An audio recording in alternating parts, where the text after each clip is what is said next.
Yep, salut à tous. Je suis très heureux de vous retrouver pour cette nouvelle vidéo. Aujourd'hui, je vais vous amener entre les plateaux du Larzac, la cité de la Couvertoirade, qui était un centre d'exploitation agricole cultivé par les paysans pour les Templiers entre les 12e et 14e siècles, et les menhirs et cromlechs du plateau de Blandas en Cévennes. Je vous raconte. Étant à la base passionné de mégalithes et habitant donc en Cévennes, je me renseignais tout naturellement sur les gros cailloux à aller visiter lors d'une prochaine balade. Et c'est aux alentours du village de Campestre-et-Luc que je prévoyais donc de me rendre pour tenter d'y voir les 3 dolmens des Magettes, des dolmens certes abîmés mais avec des dalles encore dressées et des tumulus encore visibles autour, le dolmen de Peyre-Cabusselade, situé à quelques centaines de mètres à vol d'oiseau, et enfin le menhir de Graille, couché mais lui aussi toujours là. Également avoir en chemin des abris pour les bergers, ou peut-être encore des abris pour entreposer le lait fraîchement trait. En effet, vous pouvez vous rendre compte de l'épaisseur des murs et de la structure du bâtiment en pierre sèche qui font que la température varie très peu à l'intérieur et qu'il y fait toujours très frais. Et puis le lieu n'est pas si grand que ça, trop juste pour un troupeau et son berger, trop complexe et trop robuste pour abriter simplement le berger et son chien, donc j'opterai pour l'option frigo que mon ami Michel m'a suggéré. Mais revenons à cette carte et à la préparation de cette rando, car c'est en regardant de plus près que j'ai aperçu le signe d'un gouffre ou d'un avin. Alors j'ai zoomé, j'ai trouvé son nom, j'ai cherché un peu sur internet et je suis tombé sur des photos au départ magnifiques de l'avin, puis ensuite d'un tunnel, d'un escalier, et enfin sur cette histoire, enfin ce moment de notre histoire où il existait en France des colonies agricoles ou des colonies pénitentiaires pour les enfants. Ici, à Leluc, cela a été mis en place par le conseiller général du Gard et magistrat, monsieur Marquès du Luc, entre 1856 et 1929. Cette colonie avait été fondée sur le modèle d'une autre colonie agricole, celle de Métré, imaginée 20 ans plus tôt à Paris, et dont la devise était « Sauver le colon par la terre et la terre par le colon ». Une 60aine de colonies privées ont été tenues en France, ainsi qu'une dizaine publiques. Elles avaient toutes pour but de rééduquer les enfants turbulents, les petits sauvageons, les enfants de la rue, ceux qui avaient commis des délits, mais aussi les abandonnés, ceux qui vivaient dehors, sans famille, sans rien. Avant ça, avant 1820, les enfants étaient incarcérés avec les adultes, donc j'imagine que c'était pas mieux. Bref, en un siècle, 17 000 enfants sont quand même passés par Métré et 700 décès ont été constatés. Ces époques étaient difficiles, les temps étaient durs comme on dit, et ces colonies étaient des lieux entre bagnes pour enfants, prisons pour mineurs et structures d'accueil pour jeunes délinquants. Les idées étaient les suivantes: travailler la terre, retrouver le goût du travail, être inclus dans une communauté, apprendre mais aussi faire. On pourrait dire que ces idées étaient presque bonnes. Mais comme souvent, certains abus ont dû être perpétrés, certaines horreurs et certains drames ont bien dû se jouer au sein de ces établissements. Et c'est comme ça que je suis aussi tombé sur l'histoire touchante de Jean Genet, un autre enfant du bagne devenu auteur-écrivain. Abandonné à 7 mois, accueilli dans une famille, bon élève, enfant de cœur, il commence à voler une pomme, puis fugue, puis doit survivre, et de fil en aiguille, il se fait prendre un jour dans un train sans ticket. Il passera 2 ans à Métré, puis s'engagera dans la Légion étrangère. Ensuite, il revient à Paris, refait quelques séjours en prison, puis finalement, c'est là qu'il se met à écrire.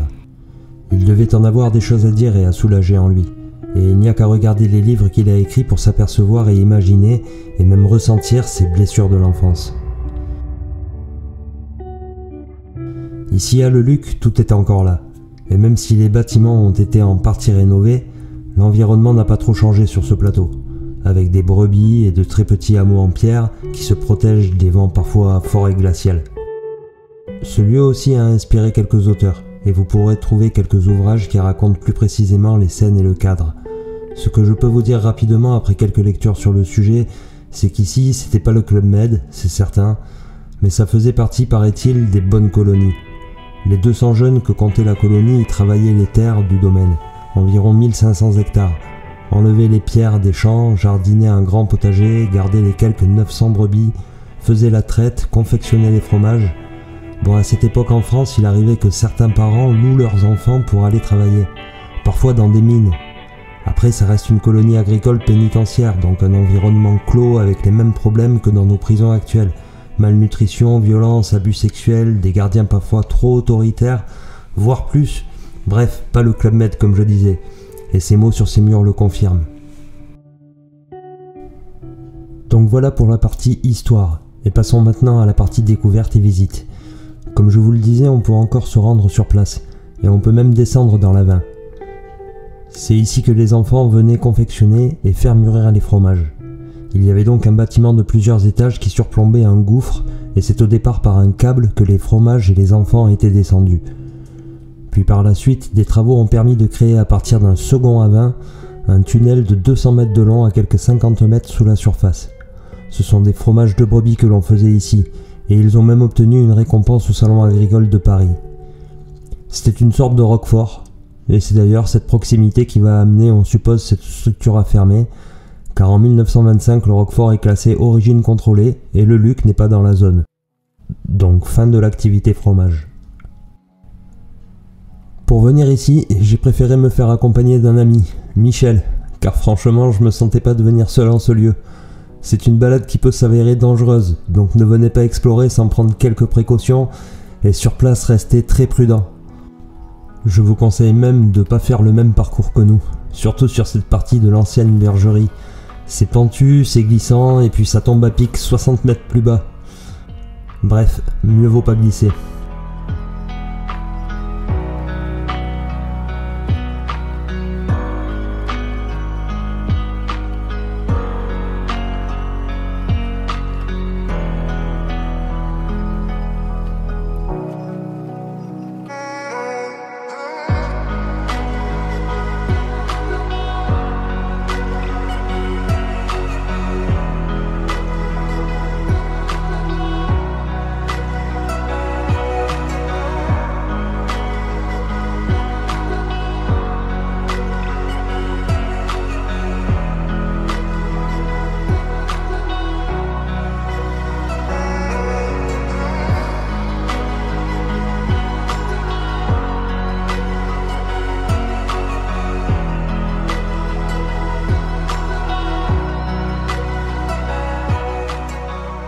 On peut voir encore à l'intérieur le treuil, quelques ferrailles, et puis bon, pas grand chose de plus.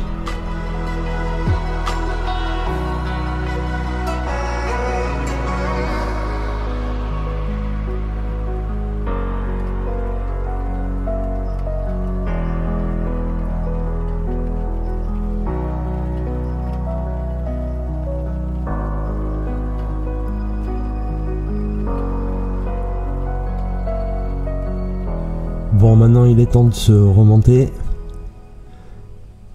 Et puis ici, donc, on peut voir un autre bâtiment à côté de la bergerie.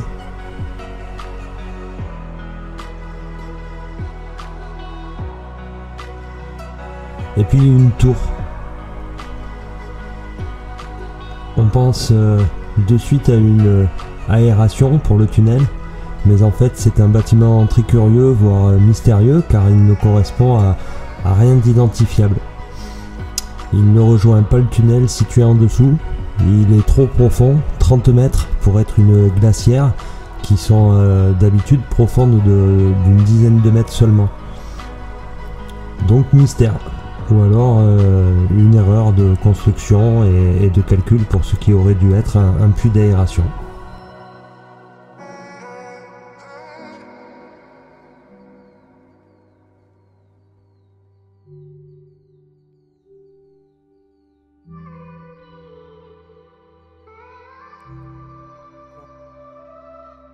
Ici on arrive donc sur le deuxième avin, et c'est dans ce deuxième avin qu'on va trouver l'entrée du tunnel.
des rochers qui glissent un peu quand même.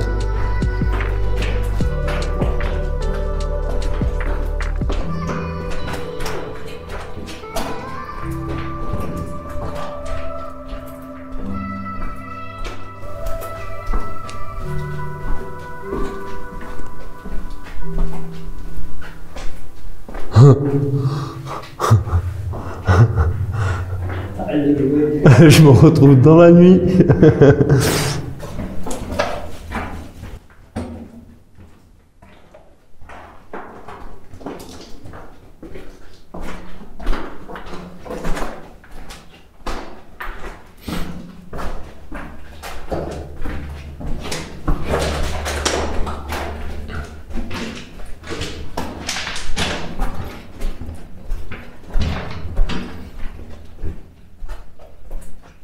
Putain, qu'il est grand ce truc. Ah, tout seul, je serais pas venu, je te jure. C'est sûr que non. C'est sûr que non, je viens pas là, tout seul. Oh, maman.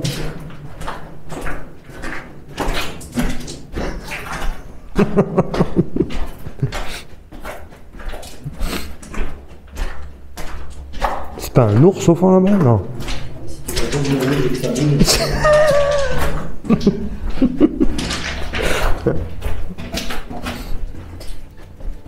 Oh. De toute façon, on l'a vu, hein, c'était long quand même. Hein. Ouais, 200 mètres, comme tu dis, on se rend pas compte, mais ça fait une belle ligne droite. Hein. On a fait ça maintenant.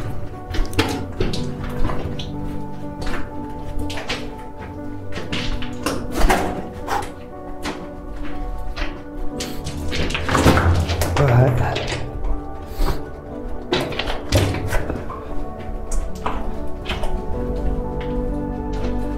Ouais, donc c'est bien humide quand même, et ça glisse, hein. Ça ruisselle même.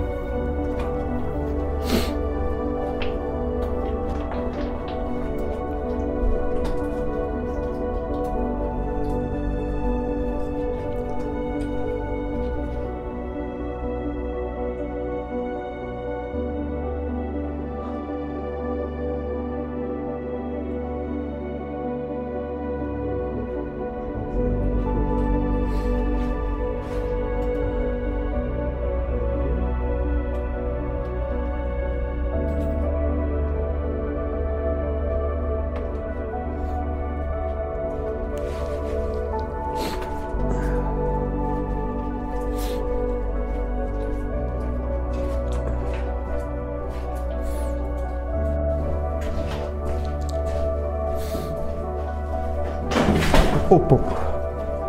Ça glisse bien, merde. Ouais. Petit pas par petit pas. Ah, et là, ouais, ils ont rénové parce que c'était fragile. C'est bien fait, hein? Encore là.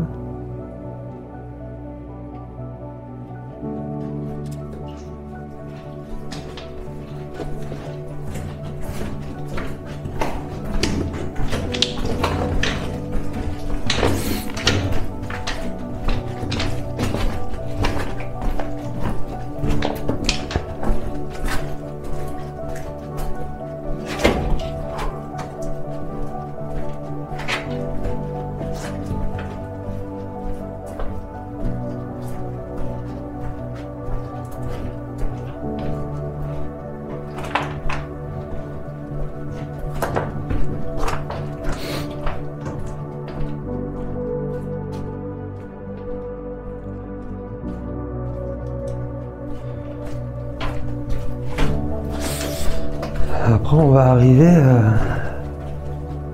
aux escaliers.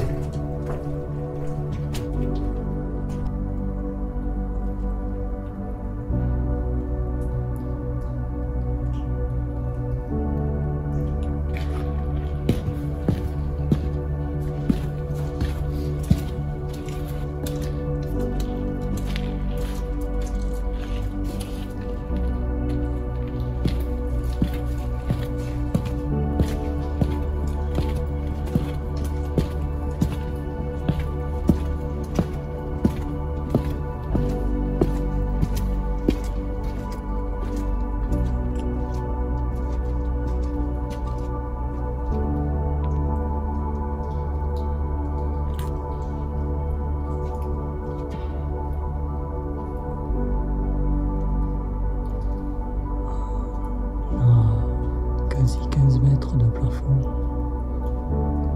15 à 20 mètres.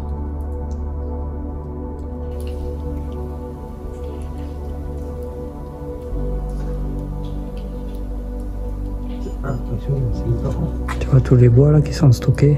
Ouais, c'est des principes qu'on a fait le fromage.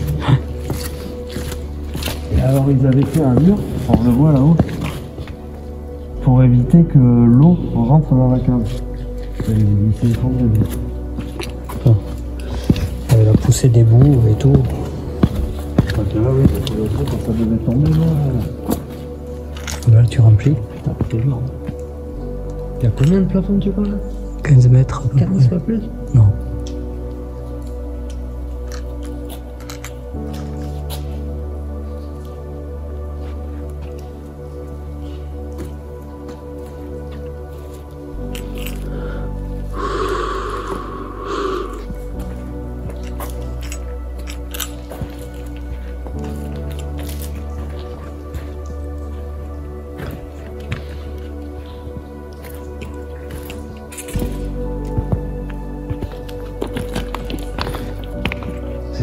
C'est sûr qu'avec le palan, ça allait plus vite que de transférer tout par là-bas.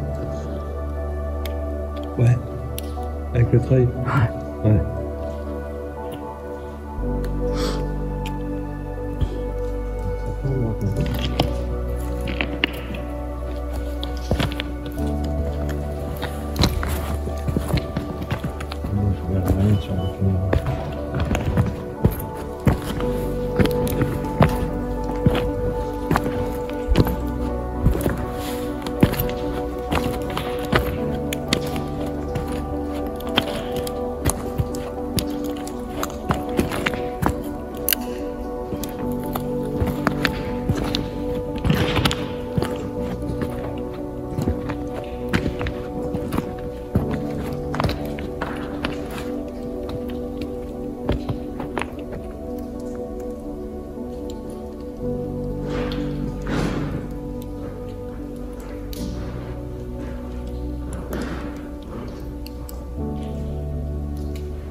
Quelque chose de grand, mais je suis quand même surpris. Ouais.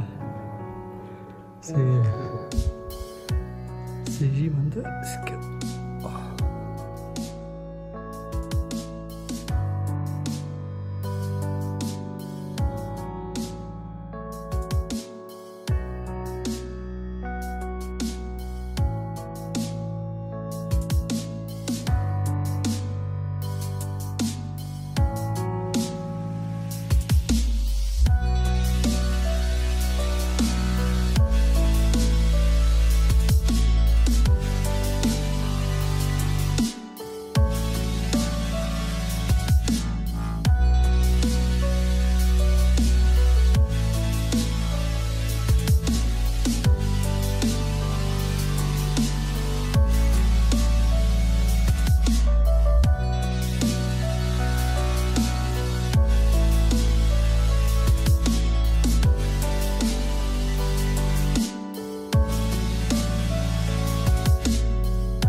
T'as vu le truc quand Ouais. on ressort de l'odeur De la nature. des arbres de la nature? C'était le vide là-dedans.